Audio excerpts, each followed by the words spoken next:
Acı İslam Molla. Manzume. Yazan Hasan Cergeyev.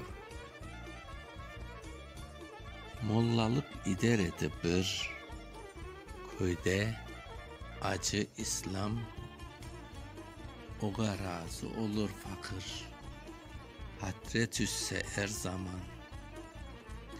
Ne gerek hakkına kırmak, o baş edi cümlege. Aksam sabah hiç kalmayıp keter edi camige.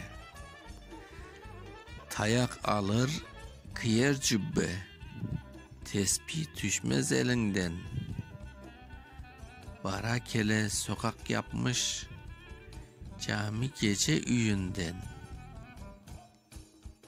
Cümle sever ve sayarlar, ortalıkta birinci. Olmasa gerek der ediler, ondayda bilinci. Şeriatını koy sen tursun, salkonda haberdar. Cümleni korguzup ettire kendine itibar.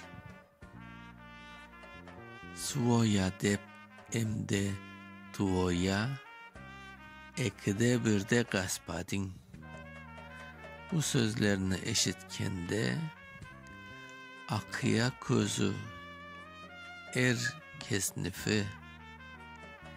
Tekarantise kabahatın hiç kaldırmaz yanına.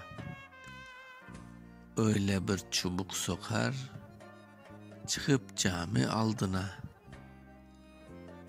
Molla bir gün begacele, sanki kete yanıkka, cemaatin başını toplap şunday ayta halka. Ey cemaat, vaaz edeyim, büyük küçük tınlanız. İki şeyini onlar, birini lapın beriniz.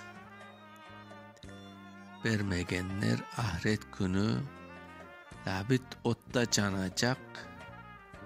Şu dünyanın içerisinde kimler ölmeyi kalacak? At, araba, töşek, minder, kürsü,